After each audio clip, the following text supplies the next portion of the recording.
Federal বিচারকদের সঙ্গে president Donald Trump এবং তার প্রশাসনের যুদ্ধ ধ্বংসাত্মক পরিণতি ডেকে আনতে পারে বলে আশঙ্কা প্রকাশ করেছেন সাবেক ফেডারেল বিচারক মাইকেল লুটিগ। রবিবার MSNBC-কে দেয়া সাক্ষাৎকারে তিনি অভিযোগ করেন, দেশের মানুষের কাছে আদালতকে অকার্যকর হিসেবে উপস্থাপনের প্রচেষ্টা চালাচ্ছে ট্রাম্প প্রশাসন। এদিকে সাবেক ফেডারেল প্রসিকিউটর জয়েস ভ্যান্স অভিযোগ করেছেন, সরকারের 3টি বিভাগের মধ্যে ভারসাম্য নষ্টের চেষ্টা চালানো হচ্ছে। ট্রাম্প তার সাংবিধানিক সীমার বাইরে গিয়ে ক্ষমতা কুক্ষিগত করতে চাইছেন বলেও দাবি করেন তিনি। প্রেসিডেন্ট ডোনাল্ড ট্রাম্প দ্বিতীয় মেয়াদের দায়িত্ব নেওয়ার পর থেকেই ফেডারেল বিচারকদের সঙ্গে তার প্রশাসনের দ্বন্দ্ব তৈরি হয়েছে। ট্রাম্পের বিভিন্ন নির্বাহী আদেশ এবং যথাযথ আইনি প্রক্রিয়া অনুসরণ না করে অভিবাসীদের বিতরণ নিয়ে মূলত এই দ্বন্দ্বের সূত্রপাত। প্রশাসনের বেশ কিছু পদক্ষেপ স্থগিতের নির্দেশ দেয় আদালত, তবে অনেক ক্ষেত্রেই আদালতের আদেশ অমান্য করেই প্রেসিডেন্টের নীতি বাস্তবায়ন করে যাচ্ছে তার প্রশাসন। এমনকি প্রকাশ্যে সংশ্লিষ্ট বিচারকদের বিরুদ্ধে নেতিবাচক বক্তব্য দিয়ে যাচ্ছেন প্রেসিডেন্ট ট্রাম্প এবং তার কর্মকর্তারা। US fourth circuit court of আপিলসের সাবেক বিচারক মাইকেল লুটিগ বলেন, প্রেসিডেন্ট ট্রাম্প দায়িত্ব নেওয়ার দিন থেকে তিনি, vice president JD Vance, white হাউসের শীর্ষ কর্মকর্তা ও ক্যাবিনেটের সদস্যরা ক্রমাগত বিচারকদের হুমকি দিয়ে যাচ্ছেন। Vice president JD Vance federal বিচারকদের নিয়ন্ত্রণে আনতে সুপ্রিম কোর্টকে আহ্বান জানানোর মাধ্যমে এই বিতর্ককে সর্বোচ্চ আদালত পর্যন্ত টেনে নিয়ে গেছেন বলে মন্তব্য করেন লুটিগ। লুটিগ বলেন, সংবিধান এবং আইন রক্ষার্থেই প্রেসিডেন্টের বিভিন্ন পদক্ষেপের বিরুদ্ধে অবস্থান নেন বিচারকরা, কোনো প্রতিশোধ নিতে নয়। উইসকনসিনের ফেডারেল বিচারক হ্যানা ডাগেনকে গ্রেফতার বিচারকদের বিরুদ্ধে চূড়ান্ত যুদ্ধের সূচনা বলে মন্তব্য করেন তিনি।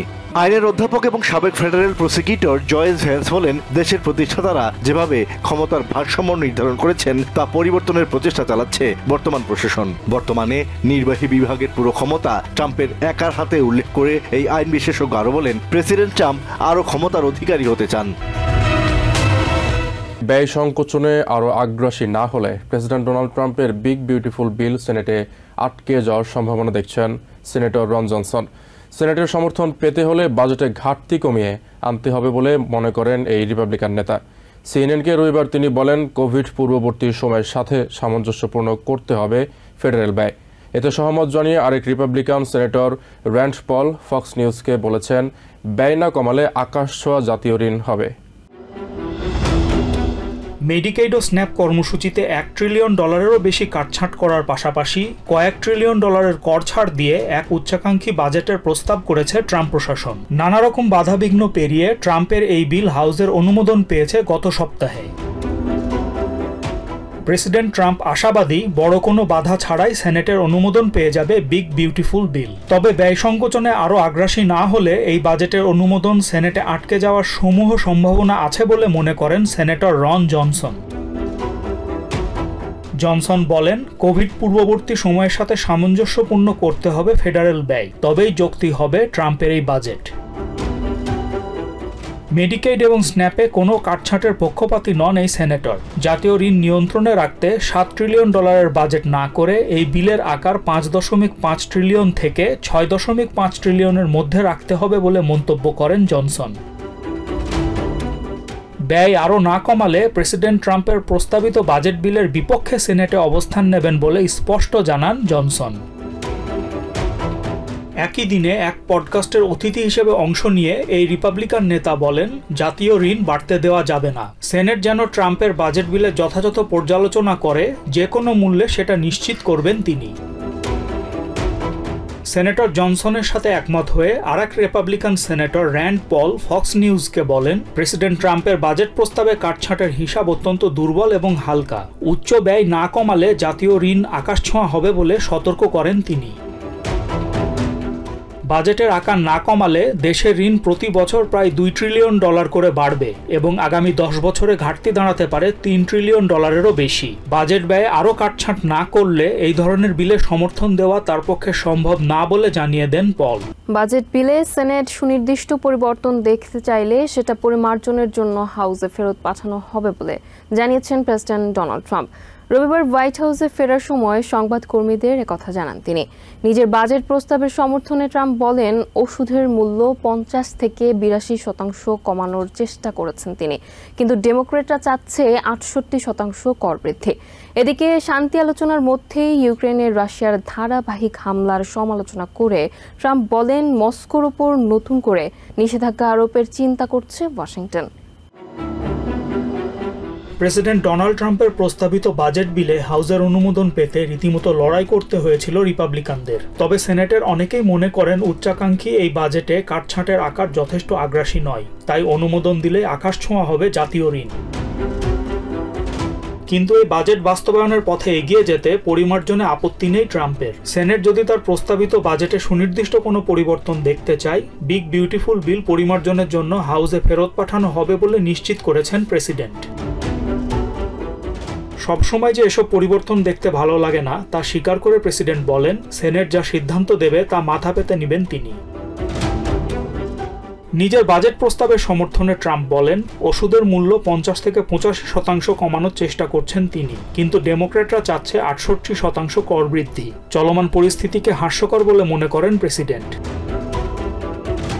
শান্তি আলোচনার মধ্যেও ইউক্রেনে ধারাবাহিক হামলা চালিয়ে যাচ্ছে রাশিয়া। হতাহতের সংখ্যা বাড়ছে পাল্লা দিয়ে। রাশিয়ার প্রেসিডেন্ট ভ্লাদিমির পুতিনের সমালোচনা করে ট্রাম্প বলেন, এই রাষ্ট্রনেতার কি সমস্যা হয়েছে তা বুঝতে পারছেন না তিনি। I'll give you an update. I'm not happy with what Putin's doing. He's killing a lot of people and I don't know what the hell happened to Putin. I've known him a long time. পুতিনের বিরুদ্ধে কি ব্যবস্থা নেওয়া হচ্ছে এ প্রশ্নের জবাবে Trump বলেন, মস্কোর ওপর নতুন করে নিষেধাজ্ঞা আরোপের চিন্তা করছে Washington. Is that something you're considering more seriously? Absolutely. He's killing a lot of people. I don't know what's wrong with him. What the hell happened to him, right? He's killing a lot of people. I'm not happy about that. ইউক্রেনের Kyiv অঞ্চলে রাশিয়ার drone এবং ক্ষেপণাস্ত্র হামলায় রবিবার 4 জন নিহত হয়েছে। তবে দুই পক্ষের কিছু বন্দি বিনিময় সফল হয়েছে বলে জানিয়েছে মস্কো এবং কিভ। রাশিয়ার deputy defence minister Alexander Fomin রয়টার্সকে এই বিষয়ে নিশ্চিত করেছেন। 25 মে 303 জন রাশিয়ান সামরিক বাহিনীর সদস্য ফেরত দিয়েছে কিভ। তারা এখন বেলারুশে আছে, তবে তাদের রাশিয়াতে দ্রুত ফেরত পাঠানো হবে। গত 3 দিনে 880 জন সামরিক বাহিনীর সদস্য এবং 120 জন বেসামরিক ব্যক্তি ফেরত গেছে।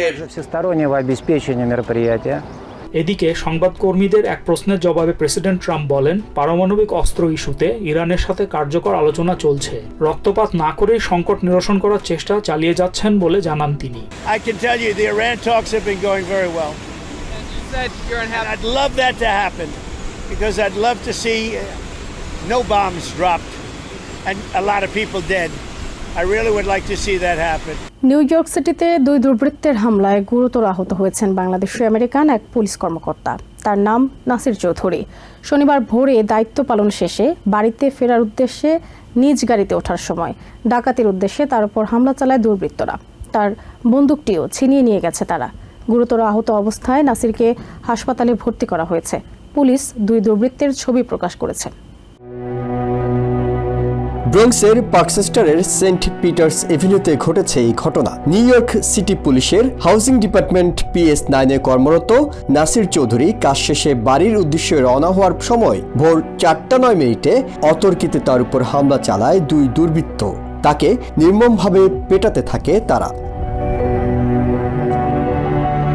এই সময় টেলিফোনে অন্য এক সহকর্মীর সাথে কথা বলছিলেন নাসির। তখন তাকে বলতে শোনা যায়, আমাকে গুলি করবেন না, আমি একজন পুলিশ। 27 বছর বয়সী নাসির মাত্র 1.5 বছর আগে NYPD-তে যোগ দেন।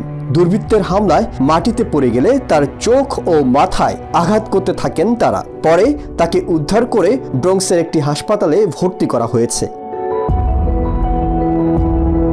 দুর্বৃত্তরা হামলা শেষে চলে যাওয়ার সময় নাসিরের বন্দুকের পাশাপাশি ওয়ালেট, আইডি কার্ড এবং ব্যক্তিগত ও NYPD-র দেয়া সেলফোন ছিনতাই করে।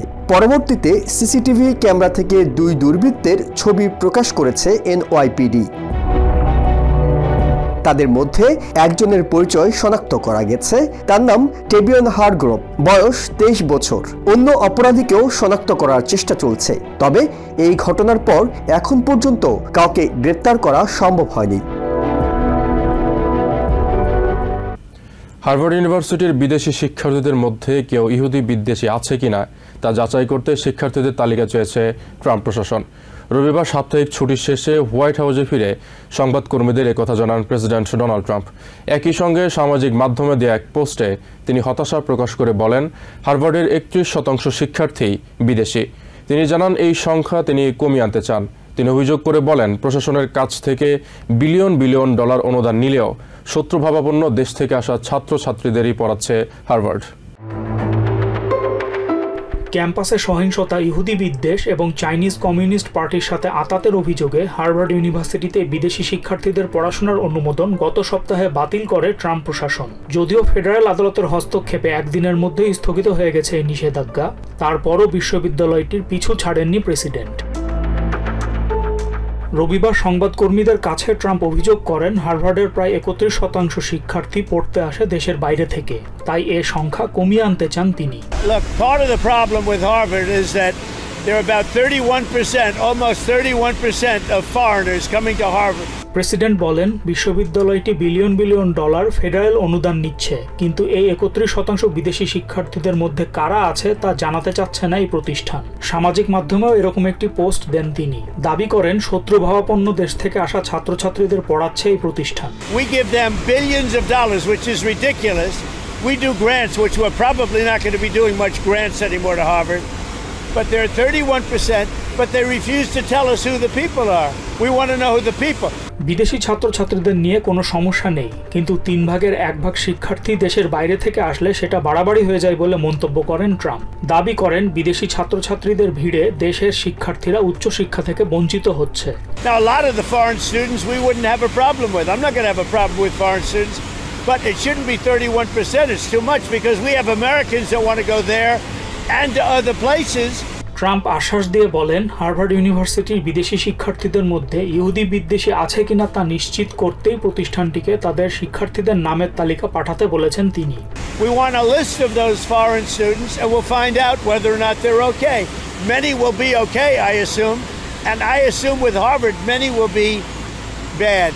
এ প্রসঙ্গে মন্তব্যে সাংবিধানিক আইন বিশেষজ্ঞ অ্যান্ড্রু গুল্ড ফক্স নিউজের কাছে অভিযোগ করেন, ইহুদি ছাত্রছাত্রীদের বিরুদ্ধে বৈষম্যমূলক আচরণ করা হার্ভার্ড ইউনিভার্সিটির স্বভাব হয়ে দাঁড়িয়েছে। তবে একটা সুরাহা না হওয়া পর্যন্ত প্রশাসন বিশ্ববিদ্যালয়টির পিছু ছাড়বে না বলেই মনে করেন তিনি। নিউ ইয়র্ক টাইমসের একটি প্রতিবেদনে দেখা যায়, বিদেশি শিক্ষার্থীর শতাংশের হিসেবে হার্ভার্ড দেশের 15তম শিক্ষা প্রতিষ্ঠান। পেনি উৎপাদন বন্ধ করার সিদ্ধান্ত নিয়েছে ট্রেজারি ডিপার্টমেন্ট। চলতি মাসে পেনির শেষ অর্ডারটি দেওয়া হয়েছে।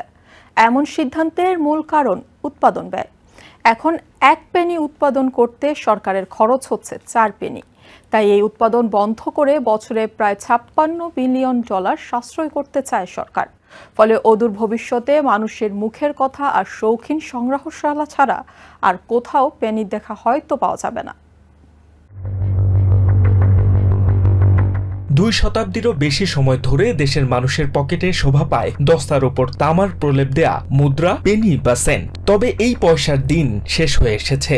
দস্তার দাম বাড়ার কারণে পেনি উৎপাদনের খরচও বেড়েছে ব্যাপক হারে। সেই সাথে ক্যাশলেস পেমেন্টের চল বাড়ায় পেনির চাহিদা কমে এসেছে।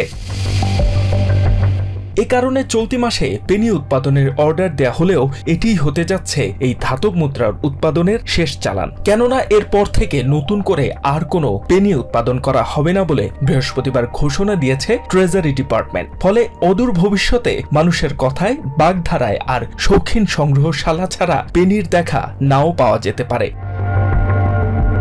1993 সালে আমেরিকার জনক ও প্রথম ট্রেজারি সেক্রেটারি আলেকজান্ডার হ্যামিল্টনের হাত ধরেই এই ধাতব মুদ্রার প্রচলন শুরু হয়। লিবার্টির ছবি থাকায় সে সময় এই কয়েনকে বলা হতো ফ্লোয়িং হেয়ার স্যান্ডস।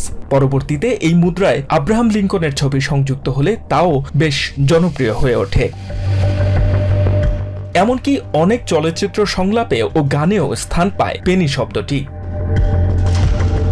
এছাড়াও প্রতি সপ্তাহে বা মাসে পেনি সেভার নামের একটি বিজ্ঞাপন ভিত্তিক কাগজপত্র প্রকাশ পেত, যেখানে ক্রেতা আকর্ষণের জন্য দেয়া হতো বিভিন্ন বিজ্ঞাপন। তবে এই ধাতব মুদ্রার বহুল ব্যবহারের পরও কেন আজ হারিয়ে যেতে বসলো এই পেনি? এর মূল কারণ হলো ব্যয় বৃদ্ধি। বর্তমানে একটি পেনি তৈরিতে খরচ হচ্ছে প্রায় 4 সেন্ট, আর তাই পেনি উৎপাদন বন্ধ হলে প্রতি বছর দেশের খরচ বাঁচবে প্রায় $56 মিলিয়ন। যদিও বর্তমান সময়ে এর প্রয়োজনীয়তা নিয়ে প্রশ্ন থেকেই যায়, কারণ এখন অনেকেই কাগজের বা ধাতব মুদ্রা ব্যবহারে অনীহা প্রকাশ করছেন। পেনির ব্যবহার কমে আসার আরেকটি কারণ হলো ক্যাশলেস পেমেন্ট। এক সমীক্ষায় দেখা গেছে কেনাকাটায় সম্পূর্ণ অনলাইন পেমেন্টে আগ্রহী দেশের 40%-এরও বেশি মানুষ। এখন প্রশ্ন হলো, তাহলে অবশিষ্ট এই কয়েনগুলো কি কাজে আসবে? এগুলো হয়তো শৌখিন মানুষরা তাদের সংগ্রহে রাখতে পারে, কেউ বা আবার এগুলো ব্যবহার করতে পারে সাজসজ্জার কাজে। নিউ ইয়র্ক থেকে সম্প্রচারিত TVN 24 টেলিভিশন বিশ্বজুড়ে বাঙালির কণ্ঠস্বর।